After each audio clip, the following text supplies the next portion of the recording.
necessitamos, Senhor, ouvir a Tua voz, a continuar a falar aos nossos corações nesta noite. Por isso te pedimos, ó Pai, usa o Teu Filho, no nome de Jesus. Amém.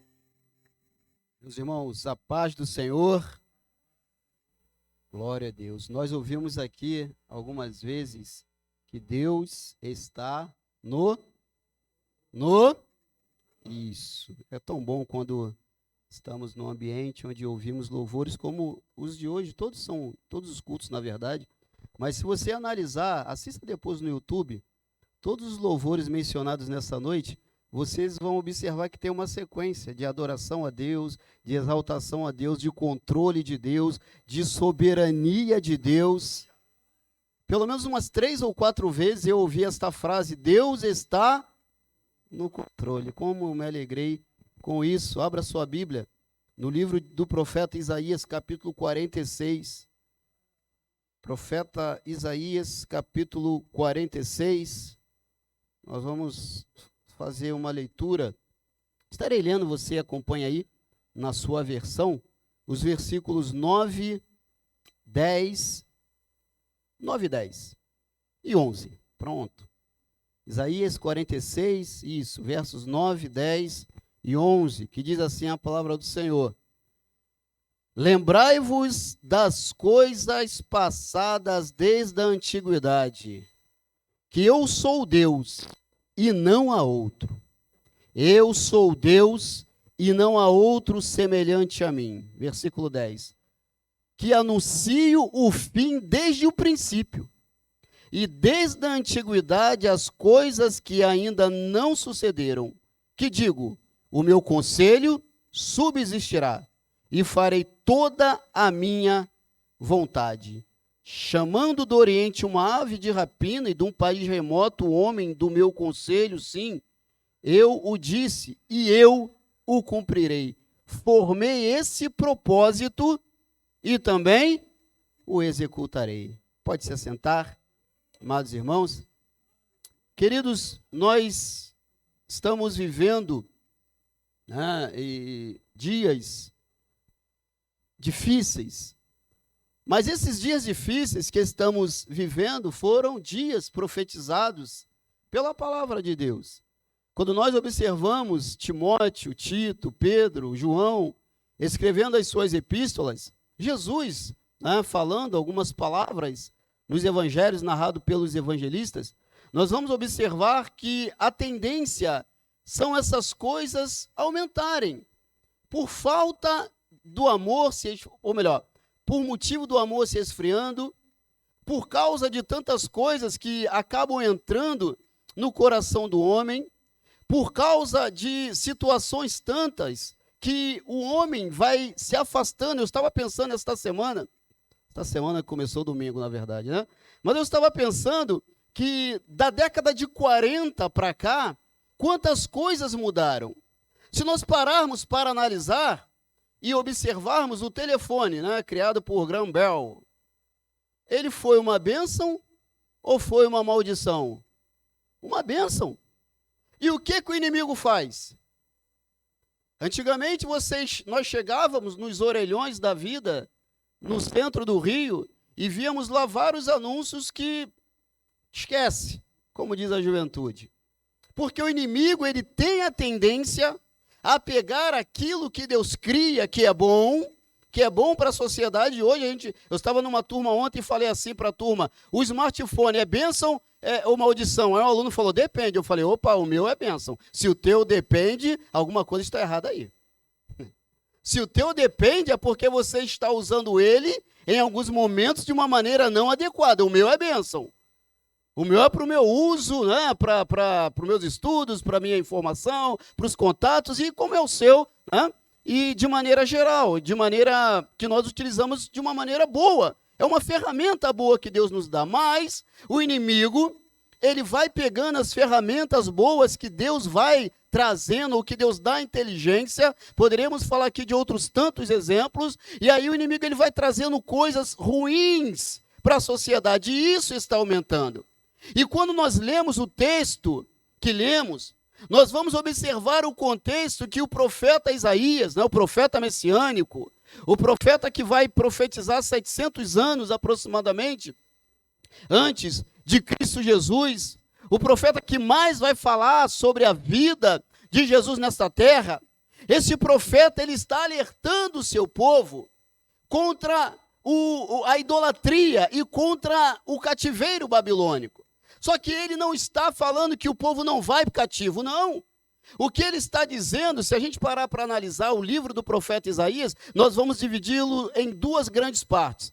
A primeira parte do capítulo 1 ao capítulo 39. Alguns teólogos dizem que corresponde ao Antigo Testamento, porque vai falar muito sobre o juízo de Deus, vai falar muito sobre a vara de Deus, vai falar muito sobre o castigo de Deus. E do capítulo 40 ao capítulo 66, ou seja, os outros 27 capítulos, vai apontar para o Novo Testamento, que vai falar sobre a graça de Deus, vai falar mais sobre a vinda do Messias, sobre o plano restaurador de Deus para com a nação de Judá, e depois da divisão, Judá foi para a Babilônia e depois retornaria 70 anos aproximadamente em cativeiro. Existia um período que Jeremias ele vai profetizar também, e Jeremias é de um período, ele passa parte da sua vida no mesmo período que Isaías, e o Senhor certa vez fala para Jeremias, Jeremias, não intercede mais por esse povo. Irmãos, olha que palavra dura Deus dá para o profeta Jeremias. Não interceda mais por esse povo. Por quê? Porque esse povo ele vai para o cativeiro babilônico. Não tem jeito. Irmãos, existem coisas que não adianta a gente ficar se preocupando demais da conta, como diziam os antigos, tudo o que vai acontecer nesta terra, de Gênesis a Apocalipse, está debaixo da soberana mão de Deus, ele não perde o controle. Deus em nenhum momento perdeu o controle da história, nós vamos observar isso aqui hoje. Deus em nenhum momento ele vai perder tudo o que ele projeta, ele faz. Já parou para analisar quantos homens, quantos governadores começam uma obra e não terminam? E o outro governador também não continua? Só que Deus não. Deus ele projeta e ele executa, como nós observamos aqui no texto. Deus ele não vai fazendo num achismo. Ele não vai fazendo, não, será que eu vou fazer e será que vai dar certo? Não. Nós observamos aqui no texto que nós lemos que ele vai dar o final antes do começo, irmãos. Ele sabe do final da história antes da história começar. Ele, quando chamou o profeta Jeremias, ele falou, Jeremias, do ventre da tua mãe eu te chamei e as nações eu te dei por profeta. Imagina a mãe de Jeremias. Meu filho é um profeta, ela sabia? Só se Deus revelou para ela. A Bíblia não diz. Imagine o pai de Jeremias. Vem cá, profeta de Deus. Deus vai te levantar para as nações. Só se Deus revelou para ele. Mas se não, Jeremias cresceu como uma criança normal. Mas no momento que o Senhor, que aprove a Deus, Deus o chamou para ser profeta, porque Deus já conhecia o Jeremias antes de Jeremias vir ao mundo. O que é isso, irmãos? Isso nada mais é, nada menos é do que a soberania de Deus. Deus, ele é soberano. Deus, ele governa por si só. Deus não faz reunião de anjos para saber o que ele vai decidir. Deus não chama o arcanjo Miguel. Miguel, vem cá, Miguel. Vamos conversar aqui. O que você acha que eu preciso fazer? Ele não chama Gabriel. Gabriel, olha só, tem uma mulher lá embaixo, a gente precisa escolher uma mulher para que desta mulher venha a ser gerado o Messias. Escolhe uma aí, Gabriel. Não. Deus, ele quando direciona Gabriel para vir à terra, Deus, ele quando direciona Miguel para lutar as pelejas que Miguel lutou e deve continuar lutando até hoje, porque existe uma guerra espiritual que a gente não vê, tão real quanto a física que a gente vê, tão real quanto as invasões que acontecem nas comunidades, nos morros, tão real quanto os tiroteios que acontecem nos grandes centros das cidades. Existe uma guerra espiritual que a gente não está vendo, irmãos. A gente não pode ignorar esta realidade de que Deus, ele não precisa fazê-lo, mas se Ele quiser, Ele às vezes pode enviar um anjo para nos afastar de um atropelamento. Deus, Ele pode enviar um anjo para que nós distraímos, para que nós acionemos o freio do carro, para não colidirmos. Deus, Ele pode enviar um anjo para fazer qualquer coisa, porque Ele é soberano para proteger e guardar a nossa vida, irmãos. Isso é a soberania de Deus. E uma das ênfases teológicas mais fundamentais que nós, como igreja do Senhor, precisamos entender é esta verdade: Deus é soberano. Choveu, é vontade dele.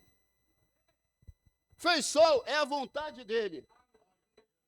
Não existe nada que vai acontecer na minha e na sua vida que não seja, no mínimo, a vontade permissiva de Deus. Ele permitiu que isso viesse a acontecer. Para quê? Ele tem os seus propósitos. Ele tem o seu modo de operar. Ele tem o seu modo de agir.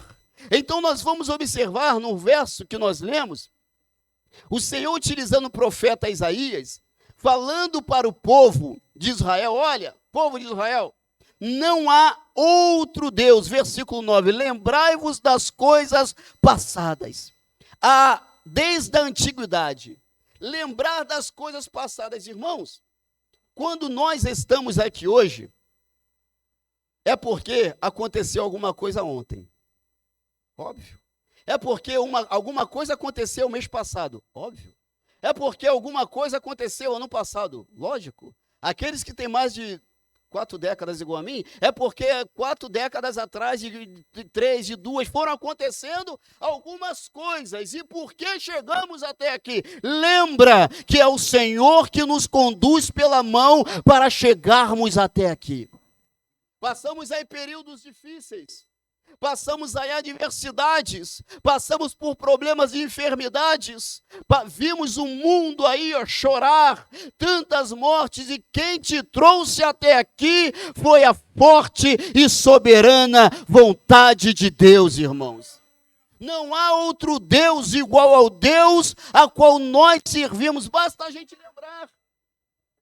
No último capítulo de Josué, Josué fala para o povo, quando o povo... Josué reúne o povo, Josué está perto de morrer, e ele fala: povo de Israel, nenhuma das palavras que o Senhor falou caiu por terra, todas se cumpriram. Deus já tinha falado a Abraão que o povo ficaria no Egito 400 anos. Deus já tinha falado para Jeremias que o povo ficaria na Babilônia 70 anos. Nós vamos observar aqui no sonho de Nabucodonosor, daqui a pouquinho, o que o sonho de Nabucodonosor representava: grandes nações que subiram e caíram, que se levantaram e caíram, que subiram e desceram. Por quê? Porque Deus, irmãos, Ele é soberano, não há outro Deus igual a Ele. Basta a gente lembrar tudo aquilo que Ele fez em nossa vida, irmãos. O conselho do Senhor, ou seja, a vontade de Deus, ela permanecerá. A vontade do Senhor, ela prevalecerá, irmãos. E a Bíblia diz na última parte do verso 9: eu farei toda a minha vontade. Toda a vontade dele, ele faz. Ele não fica, irmãos. O que está acontecendo no cenário mundial, irmãos, é por causa do pecado, eu sei. É por causa da dureza do coração da humanidade, eu sei. Nós sabemos disso, biblicamente falando, é isso mesmo que acontece. Mas tudo isso que está acontecendo é permissão de Deus, irmãos. É Deus permitindo. É Deus dando um tempo. É Deus ensinando alguma coisa para alguém. É Deus revelando algo para alguém. O que a gente não pode é se desesperar em meio às situações que estão acontecendo, mas descansar em Deus, porque Ele tem o controle de todas as coisas. Imagina um pai andando no seu automóvel em uma estrada deserta e escura, e uma criança de 8, 9 anos de idade, ou o netinho, presbítero Dalmo. Imagina, o pneu furou e o pai vai sair do carro para trocar o pneu. E a criança, ela vai falar: papai, estou com medo. A criança não sabe o que está acontecendo. O pai fala, vou trocar o pneu, vai dar tudo certo. Papai, está tudo escuro. Calma, filho, eu estou aqui, vai dar tudo certo. Papai, quando o pai acaba de trocar o pneu, e o pai entra no carro, e o pai vai conduzir no veículo, o pai vira para o filho e fala, eu não falei que ia dar tudo certo porque eu estou contigo. Irmãos, aquele que sabe o que está fazendo, ele não vai se desesperar no meio do desespero de algumas pessoas que não sabem o que está acontecendo. E Deus, ele não se desespera. Deus, ele não fica do céu, e agora, meu Deus, o que é que eu vou fazer? Até mesmo porque ele é o único Deus. Ele não clamaria a outro Deus. E agora, o que é que eu vou realizar? Como eu vou fazer? O que que eu... Não, irmãos, antes de acontecer, ele já tinha escrito o que aconteceria, irmãos. Desde a antiguidade, olha o texto que nós lemos, o versículo 10. Eu anuncio o fim desde o princípio. Desde o princípio ele já anunciou o fim. Como isso? Gênesis capítulo 3, versículo 15, por exemplo. Se nós observarmos o texto, vai dizer que a serpente feriria o calcanhar da descendência da mulher. Mas a descendência da mulher esmagaria a... Gênesis capítulo 3, versículo 15. Deus já está revelando que a serpente seria esmagada pela descendência da mulher. E tem gente achando que a serpente vai conseguir derrubar a igreja de Cristo Jesus na terra. Jesus deixou uma palavra e as portas do inferno não prevalecerão contra a igreja. As portas do inferno, eu já falei isso aqui, irmãos, porta é um instrumento de defesa, não é de ataque, não é o inferno que ataca a igreja, é a igreja que ataca o inferno, e as portas do inferno, elas se tombam quando a igreja avança, e assim há de continuar acontecendo, irmão.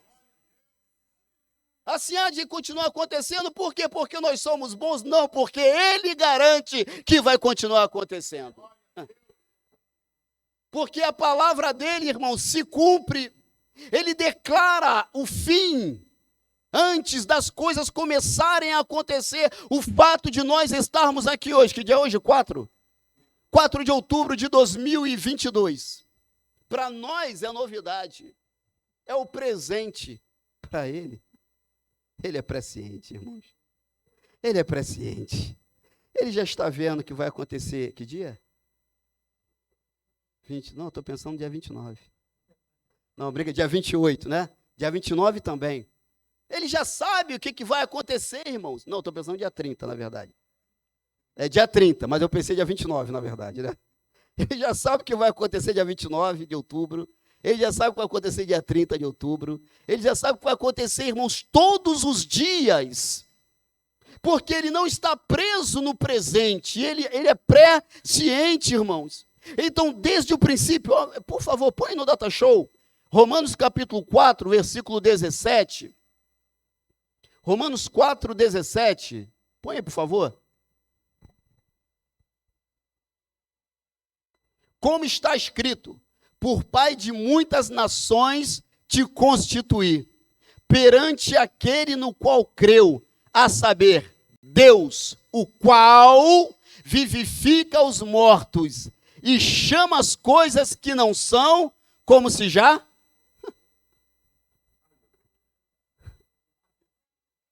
Aqueles que terão filhos, ele já deu nome aos seus filhos, sem antes você ter casado. Quem que nem casou ainda? Quem que nem começou a namorar ainda? Deus já deu o nome do filho, sem antes ter começado a namorar. Porque ele traz à existência aquilo que não existe, como se já tivesse existido, irmãos.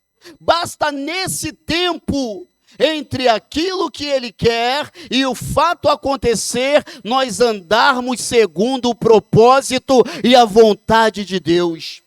Nada vai sair do esquadro. Vai ficar tudo certinho, irmãos. Ele vai declarar, irmãos, aquilo que ainda não começou, como se já tivesse terminado. E assim nós vemos no livro de Apocalipse, alguém aqui já começou a ver. Primeiro que ninguém aqui vai ver, glória a Deus. Mas alguém aqui, né, já pensou, não tem nem como, na grande tribulação? Alguém aqui já pensou em passar pela grande tribulação? Não, mas ela vai acontecer. E já está escrito como vai acontecer. Não tem como. Já está escrito como vai acontecer. Alguém aqui já passou pelo arrebatamento da igreja? Não.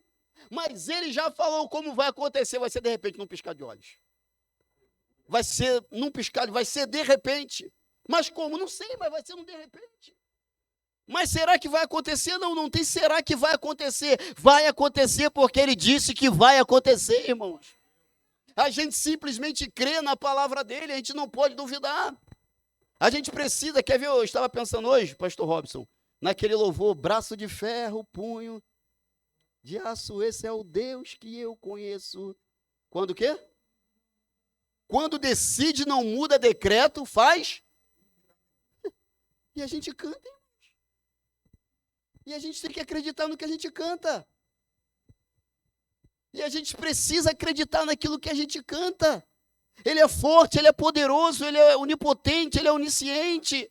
Ele guarda as nossas vidas, ele guarda a nossa casa, ele guarda a nossa família, irmãos. No meio do caos, ele continua estando e sendo conosco, irmãos. Ele não vai agir apenas em eventos naturais, irmãos, mas ele age na história da humanidade, em toda a história da humanidade. Deus, ele continua agindo, irmãos. Os governos sobem e descem. Os governos aparecem e desaparecem. Os governos, nas grandes potências, na década de 90, qual era a grande potência mundial? A antiga União Soviética.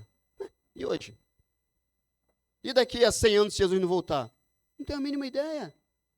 Tanta coisa vai acontecendo, irmãos, no decorrer da história. Só que aquilo que Isaías vê, em Isaías capítulo 6, é aquilo que ele está vivendo no ano que morreu o rei Uzias.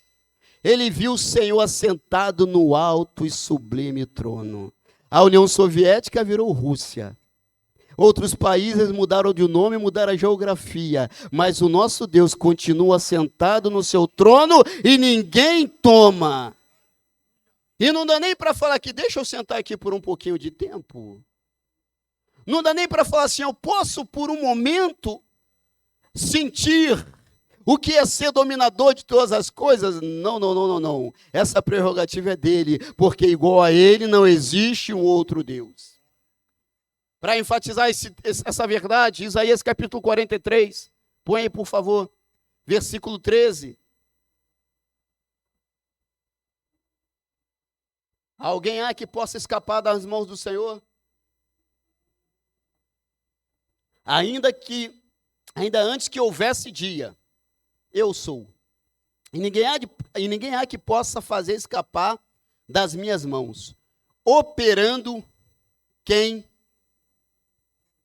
Não tem como escapar das mãos do Todo-Poderoso. Para onde nós vamos fugir, irmão? Lembra que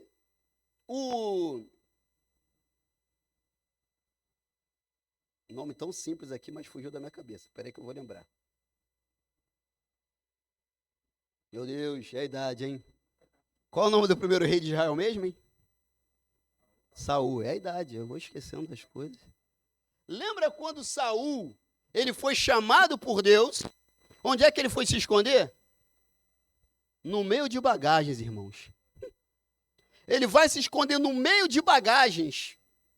E é lá no meio de bagagens que o Senhor vai tirar ele de lá, que vai chamar ele de lá, para ele assumir o posto que o Senhor tinha dado a ele. Quando Samuel o ungiu, quando ele foi procurar as jumentas do seu pai. Olha só o que é a soberania de Deus e presciência de Deus. Pense no seguinte, o Saul, ele está na casa ou trabalhando com o seu pai.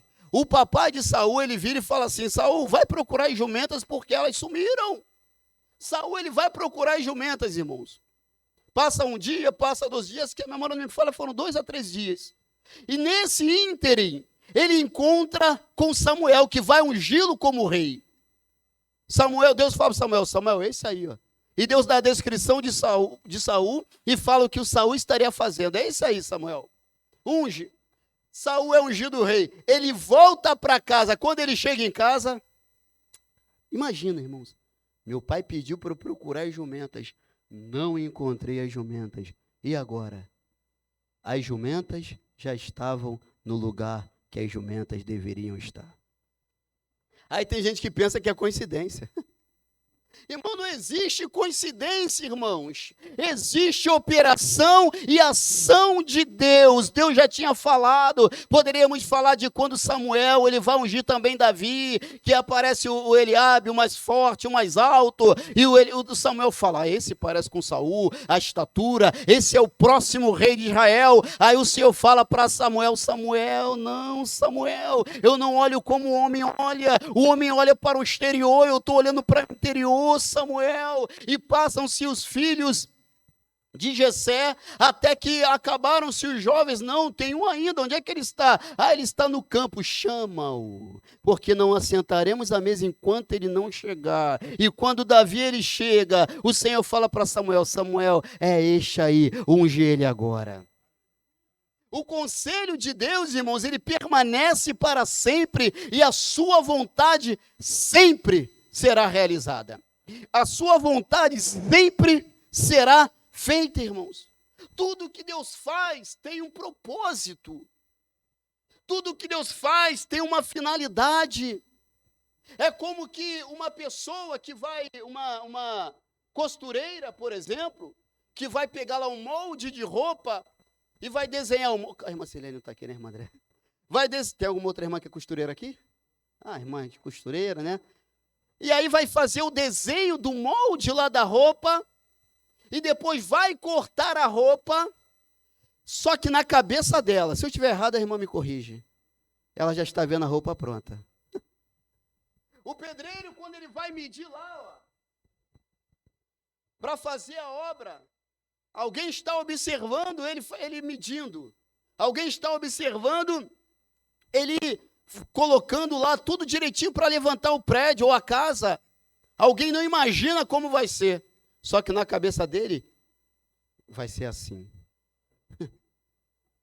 E alguns detalhes ele pode até mesmo se esquecer. Em alguns detalhes ele pode até mesmo errar, mas com Deus não. Ele tem propósito em todas as coisas, irmãos. E não só propósito, ele tem autoridade, ele tem liberdade, ele tem sabedoria e ele tem o poder para realizar o que ele quer. Tem coisas que eu quero, mas eu não posso. Tem coisas que eu quero, mas eu não sei fazer. Tem coisas que eu quero, mas eu não tenho autoridade para realizar. Tem coisas que eu até quero, mas eu não sei nem planejar. Agora, Deus não, irmãos. Deus ele tem autoridade, tem a liberdade para fazer. Deus ele tem sabedoria e tem poder para fazer todas as coisas. E o projeto que ele desenhou, ele realiza para a glória do nome dele. O projeto que ele fez, aquilo que ele desenhou, aquilo que ele escreveu, vai acontecer conforme a sua vontade. Nada vai acontecer na minha e na sua vida se não for a permissão de Deus, repito, porque ele é Deus, irmão. Jamais na história aconteceu e jamais na história acontecerá o único fato, isolado que for, que Deus se perdeu ou se não foi a vontade de Deus. Não. Tudo o que acontece é conforme ele quer. E eu preciso entender isso. E eu preciso compreender isso, irmãos. Observe que José, ele vai para o Egito porque os seus irmãos venderam. Acabou. Só que os irmãos venderam porque Deus permitiu que ele fosse vendido para lá. Por quê? Porque o propósito de Deus na vida de José não era ele ser humilhado pelos seus irmãos. O propósito de Deus na vida de José não era também somente ele ser exaltado no Egito. O propósito de Deus na vida de José estava ligado ao propósito de Deus na vida de uma nação que no futuro chamaria Israel. 400 anos depois, aproximadamente, vai sair do Egito uma nação, e lá entrou José e a sua família e a sua parentela, 30 e poucas pessoas aproximadamente, mas vão sair de lá milhões de pessoas. Por quê? Porque é propósito de Deus. Porque os irmãos de José venderam José, irmãos. Fica tranquilo. Deixa acontecer o que estiver acontecendo. Lá na frente a gente vai entender o porquê que aconteceu o que está acontecendo hoje.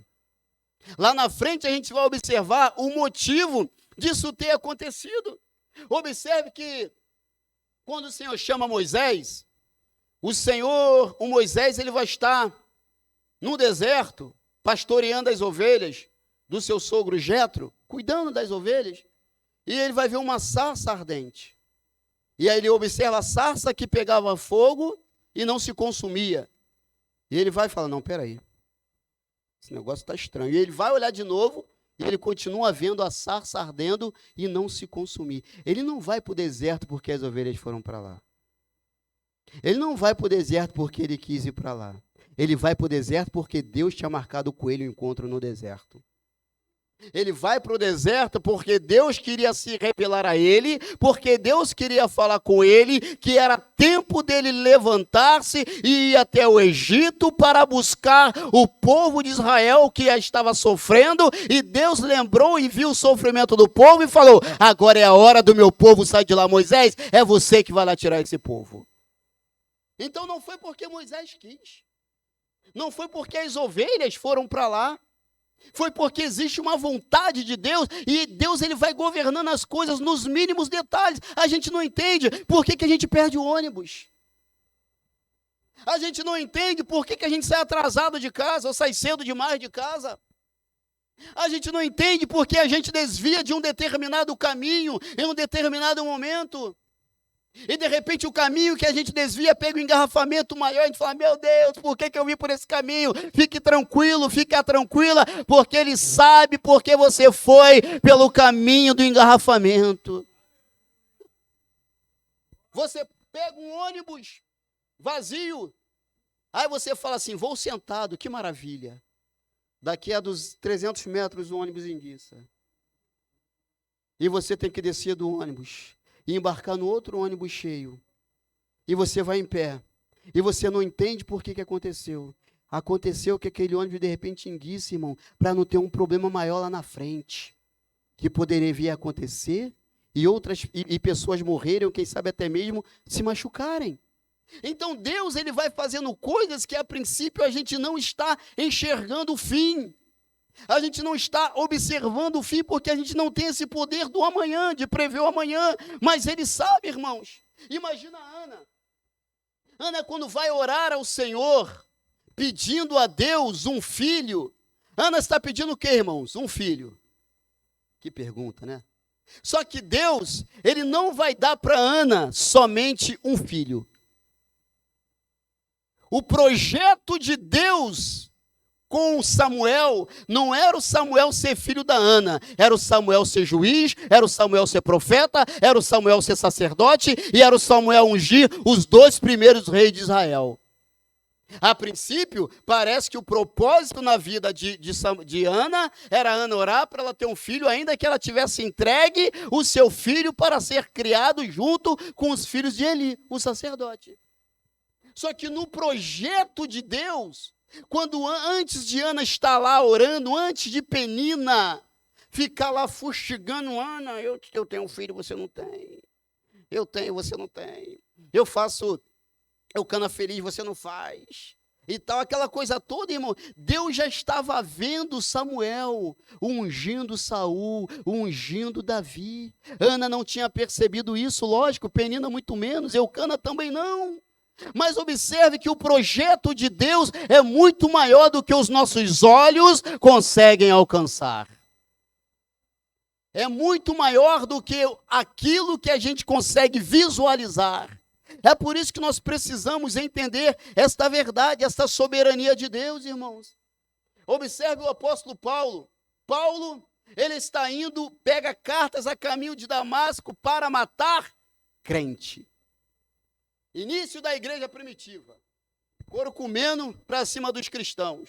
Perseguição, prisão. Atos capítulo 7, Estevão é apedrejado. Atos capítulo 8, versículo 1, e diz a Bíblia, e Saulo consentiu na morte de Estevão, ou seja, Saulo permitiu. Atos capítulo 8, versículos 2 e 3, diz que os cristãos, eles se espalharam. Ou seja, houve uma perseguição e houve um avivamento. O povo foi levar a palavra de Deus, ainda que por medo daquele lugar de Jerusalém, mas o povo foi. Atos capítulo 9, vai o Saulo de Tarso, doutor da lei, mestre, criado aos pés de Gamaliel, na cabeça dele, eu vou matar crente. No coração de Deus, eu vou ter um encontro contigo e você vai ser um dos grandes missionários para a honra e para a glória do meu nome. Na cabeça do Saulo, ele estava indo perseguir a igreja de Cristo. Na cabeça de Deus, amanhã você vai ser essa igreja que você hoje estava perseguindo. As pessoas às vezes não entendem o que está acontecendo, mas nada mais é, nada menos é do que a vontade soberana de Deus. Aquilo que Ele fala, Ele vai realizar, irmãos. Para pensar, ele sendo criado lá aos pés de Gamaliel, o grande mestre da época, rabino. E Gamaliel devia olhar para Saulo e falar assim, esse aqui é meu sucessor. Esse aqui tem futuro.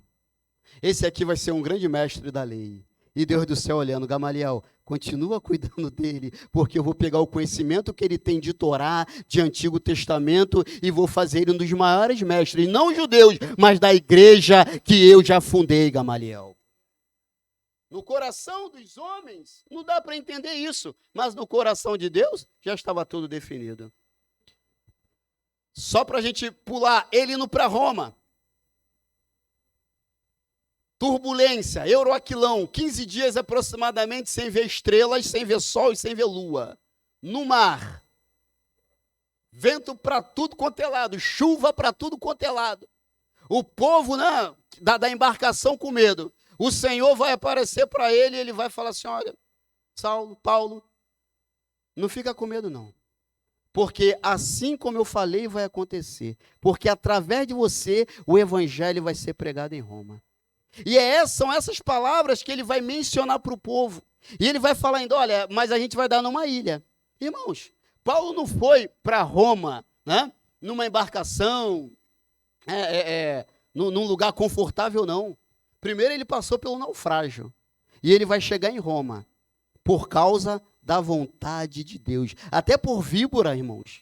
Ele é picado. Mas a vontade de Deus, ela é soberana na vida do Paulo, na vida da igreja e na minha vida e na sua vida também. Então, em todos os casos que a gente vai observar na Bíblia e na nossa história, ainda que a gente não entenda, nós vamos observar o propósito de Deus se cumprindo. A gente não está aqui por um mero acaso, irmãos.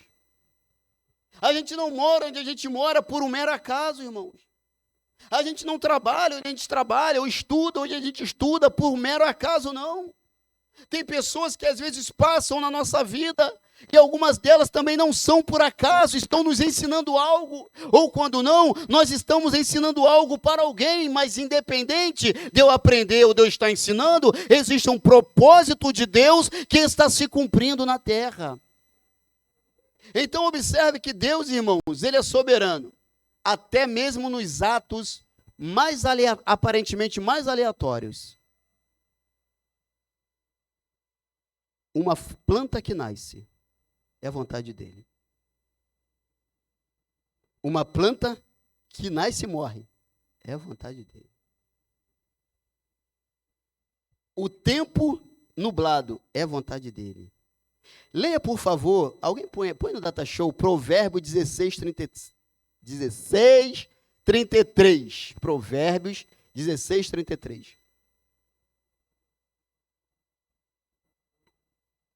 Isso. A sorte se lança no regaço, mas do Senhor procede toda a sua disposição. Eu estava pensando sobre isso e eu li um comentário de um teólogo, me falhou o nome dele agora, que ele dizia que este verso pode ser compreendido mais ou menos da seguinte forma, porque a sorte é lançada no regaço, né? Faz lembrar Urim e Tumim. Urim e Tumim eram objetos que o sumo sacerdote utilizava para saber a vontade de Deus. Urim e Tumim significa luzes e perfeições. Então o sumo sacerdote, ele lançava Urim e Tumim. Só que não era o sumo sacerdote que fazia o Urim e Tumim acontecer conforme a vontade dele, era a vontade de Deus. E aí um teólogo diz o seguinte, como a gente poderia interpretar esse versículo nos dias de hoje? A gente pode dizer assim, os dados são lançados na mesa, mas o jogo é decidido por Deus. Irmãos, o homem pode fazer o que quiser, no jogo de Deus não tem VAR. No jogo de Deus é Deus que decide. Não há recurso, irmãos. Não tem como recorrer, não. Ah, não, mas tem que ver a linha. Que negócio de linha? Ele já traçou tudo antes mesmo das coisas acontecerem. Apenas vá vivendo conforme a vontade de Deus, irmãos. Ele já traçou a nossa vida, ele já traçou a nossa história. Ele já tem um projeto para cada um de nós, irmãos.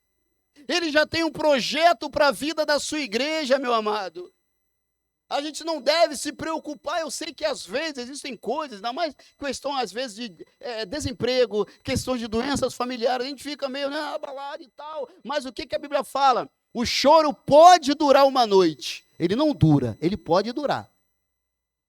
Ele pode durar uma noite, mas a alegria, ela vem pela manhã. Vamos, por favor. Jonas, capítulo 1, versículo 17. E deixa aberto em Jonas aí. Eu não vou falar os outros versos, não, porque não vai dar tempo. Mas Jonas 1, 17. Você conhece esse texto? Deparou, pois, o Senhor um grande peixe. Lá em Lucas, vai dizer que é uma baleia, ok? Um grande peixe, para que tragasse a Jonas. E esteve Jonas 3 dias e 3 noites nas entranhas do peixe. Quem mandou o grande peixe engolir Jonas? O próprio Deus. Irmãos, não foi o peixe, o grande peixe, né? E lá em Lucas vai dizer que é a baleia, ou Mateus, se a memória não me falha, mas um dos evangelistas. Não vai dizer que ele olhou para Jonas, Jonas é o meu alimento de hoje. Não, foi Deus que mandou, irmãos. O grande peixe engoliu lá o Jonas, e lá ele ficou durante esse período, e quando o Senhor falou para expelir o Jonas foi expelido em terra. Observe agora, Jonas capítulo 4, verso 6. Jonas 4, 6.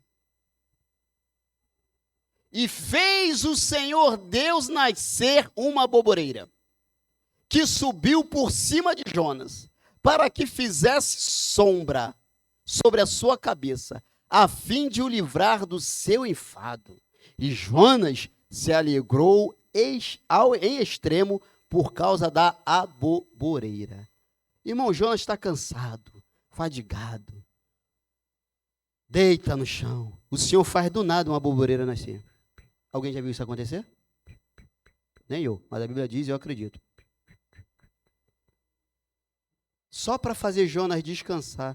Irmãos, se Deus fez isso na vida de Jonas, o que Deus não é capaz de fazer por mim e por você? O que Deus não é capaz de fazer por... Não que nós sejamos melhores do que Jonas, não. Mas nós somos servos de Deus, irmãos. Assim como Jonas o era. E nós pertencemos à igreja do Senhor Jesus Cristo. Aí o versículo 7, por favor. Versículo 7. Mas Deus enviou um bicho no dia seguinte, ao subir da relva, o qual feriu a aboboreira e esta se secou. Num dia ele faz nascer, num dia ele faz morrer. Ele manda um bicho para secar o negócio, para não dar mais sombra para Jonas, e Jonas ainda fica chateado com isso. Mas o que isso, irmãos, nos implica dizer? Se ele quiser fazer nascer, ele faz nascer do nada. E se ele achar que é tempo de morrer, ele vai fazer morrer também do nada. E ele não vai pedir conselho a ninguém, ele simplesmente vai fazer. Coisas pequenas, Deus também está no controle, irmãos. A gente observa lá em Lucas capítulo 12, vai lá, bota aí por favor, Lucas 12, versículo 27.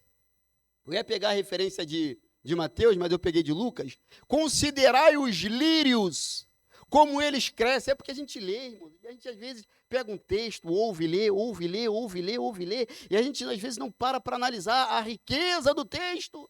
Como eles crescem, não trabalham, nem fiam, e digo-vos que nem ainda Salomão, em toda a sua glória, se vestiu como um deles. 28.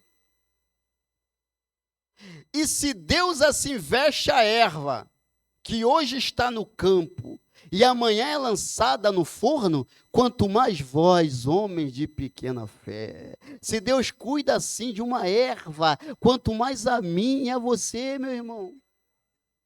Se Deus ele veste lá o lírio do campo, alguém já viu aves, né, de maneira geral, trabalhando?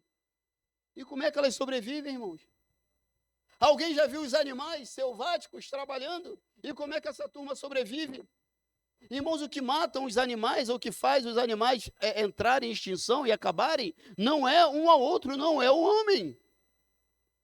Existe uma cadeia alimentar, nós sabemos disso, e essa cadeia alimentar não foi feita por homem, mas foi feita por Deus. Já observou a formiga? Que negócio interessante, como é que pode? No verão você está vendo um montão de formiguinha lá. Vai ver na chuva ou no inverno, onde estão essas formigas. E quem fez isso, irmãos? O que a gente aprende lá na escola? Uma formiga, ela pensa, irmãos? Ela é um ser racional? E como é que ela age por instinto? E quem deu esse instinto a ela, irmãos? O próprio Deus. Poderemos dar outros exemplos de insetos também que agem desta maneira. Mas é Deus quem vai trazendo essas coisas, as coisas pequenas, irmãos. Deus, ele está cuidando, irmãos. Observe lá para a gente correr, Daniel capítulo 2, 2:31. Daniel capítulo 2, versículo 31. No capítulo 2 de Daniel, Nabucodonosor ele vai ter um sonho. E o rei vai ficar sobremodo perturbado com o sono que ele tem. E nesse sonho, ele vai pedir para que os sábios, né, não venham interpretar, mas venham falar o sonho que ele teve e dar a interpretação do sonho. E estes versos que nós vamos ler agora, tu, ó rei, Daniel falando para o rei, estavas vendo, e eis aqui uma grande estátua. Essa estátua que era grande, cujo esplendor era excelente, estava em pé diante de ti, e a sua vista era terrível. 32.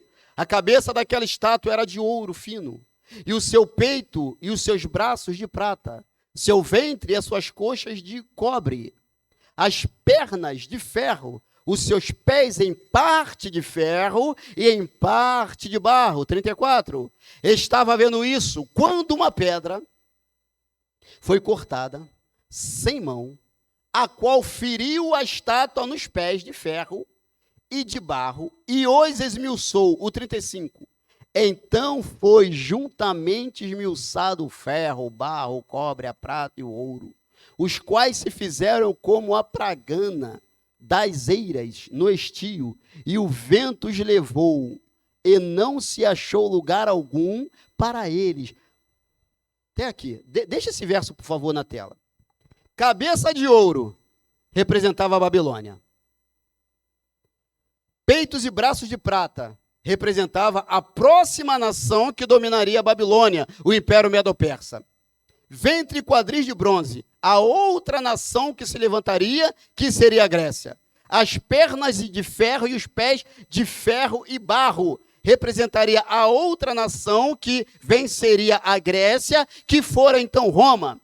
E vamos aqui nesse verso que no finalzinho. Mas a pedra que feriu a estátua se fez um grande monte e encheu toda a terra. Essa pedra que vai ferir a estátua, irmãos. A pedra que vai mostrar para Roma quem Roma era e colocar Roma no lugar dela.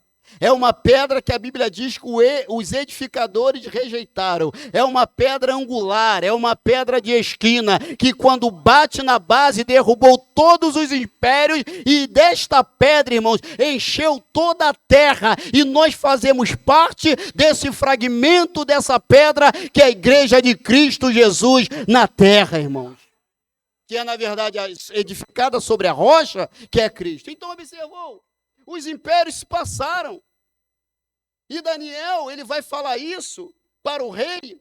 E observe que o rei, irmãos, ele não sabia do que, ele ficou perturbado com o sonho que ele teve. E observe que o Império Medo-Persa ainda não tinha avançado. O Alexandre o Grande não tinha nem nascido, que foi imperador grego. Roma não tinha ainda estabelecido a sua nação, que venceu o Império Grego. Ou seja, os impérios passam. Por isso que eu disse aqui, ó, as cadeiras dos impérios dessa terra são cadeiras transitórias, mas Deus, ele continua governando.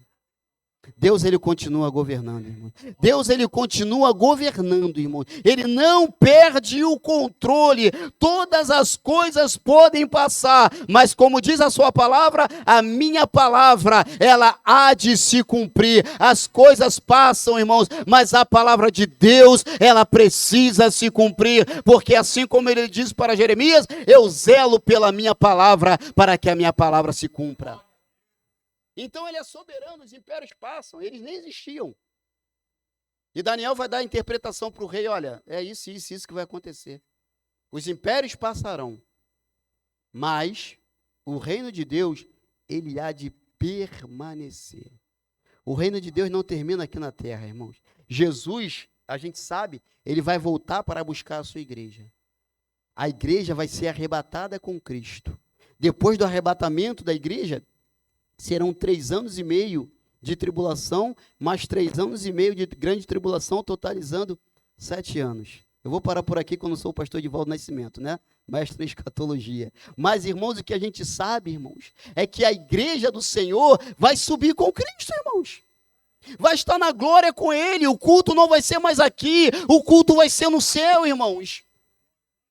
A glória não vai ser mais aqui nesta terra, a glória será no céu.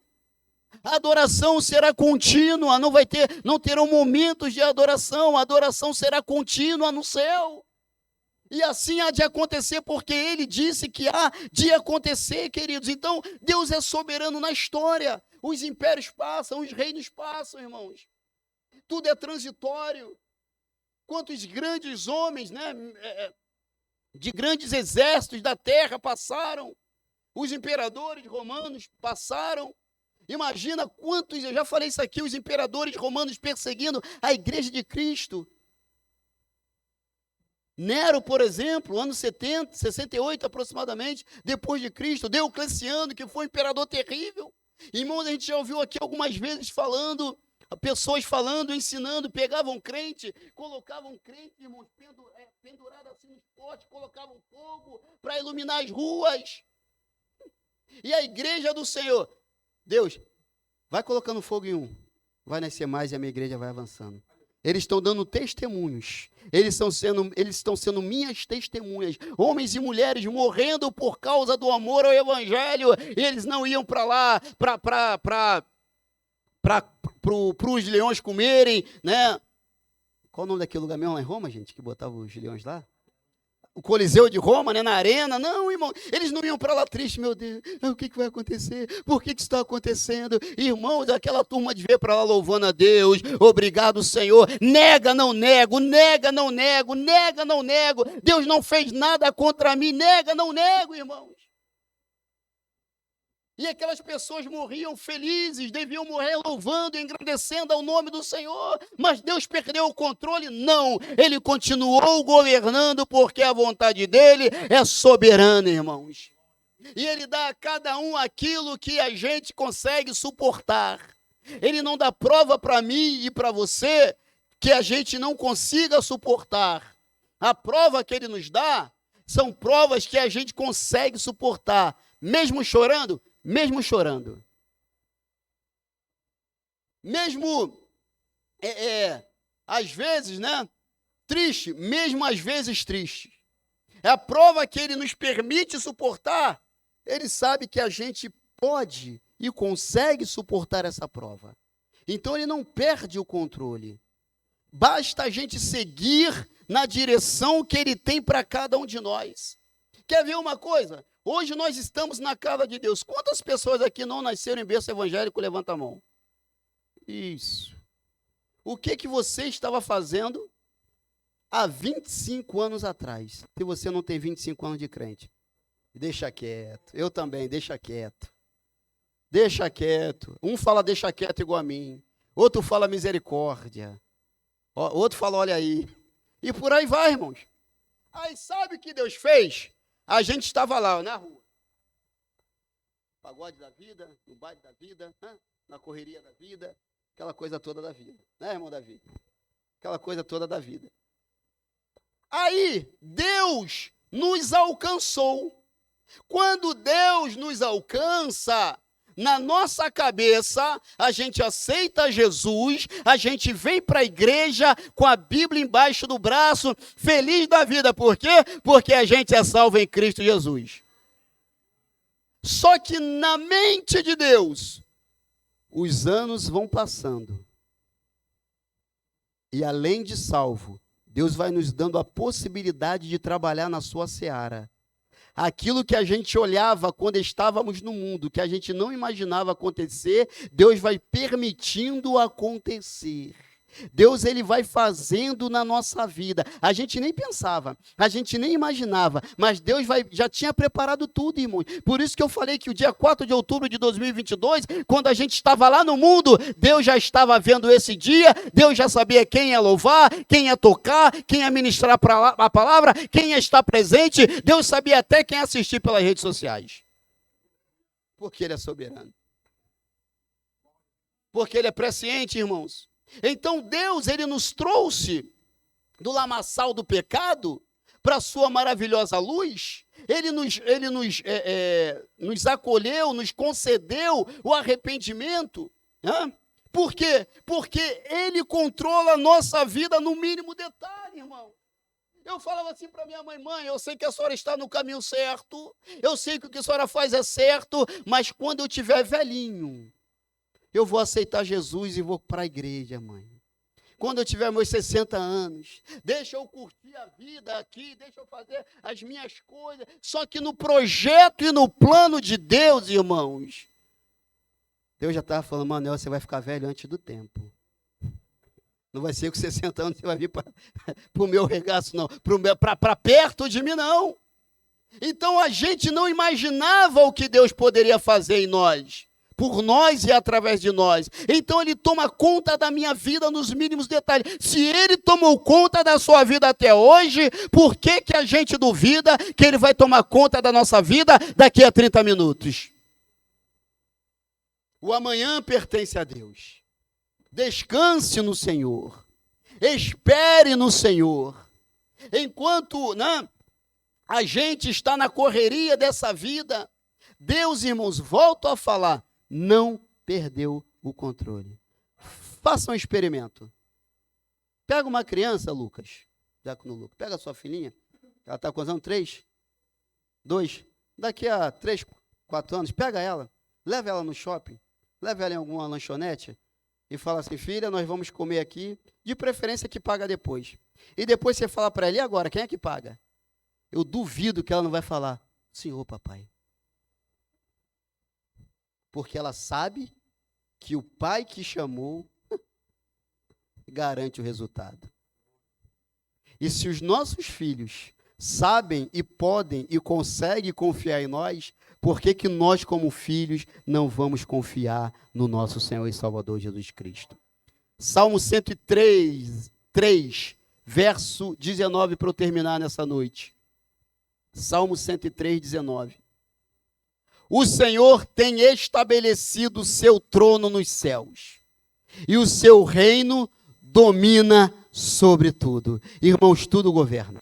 Lembra daquele louvor bem antigo? Jeová, Rafá, meu Senhor, que cura toda dor, Tsequenu, Yavé, minha justiça é. Elohim, Elohim, Deus, no controle está o meu Deus. Tudo governa. Irmãos, nada vai fugir do controle de Deus.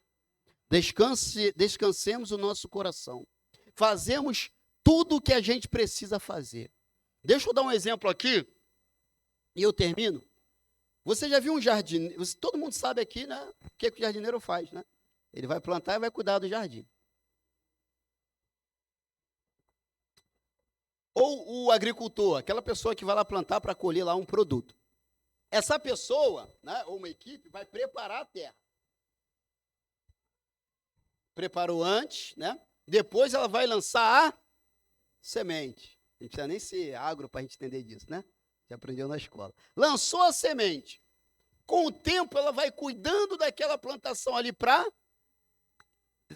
crescer e dar fruto. Quando ela faz isso, quem garante que vai crescer e dar fruto? Mas independente, ela faz a parte dela. Deu para entender? Quem vai garantir que vai dar certo? É Deus. Mas, mesmo eu sabendo que vai dar certo, eu não deixarei de fazer a minha parte. Que Deus nos abençoe nesta noite, em nome de Jesus. Glória a Deus. Maravilha, né, irmãos? Palavra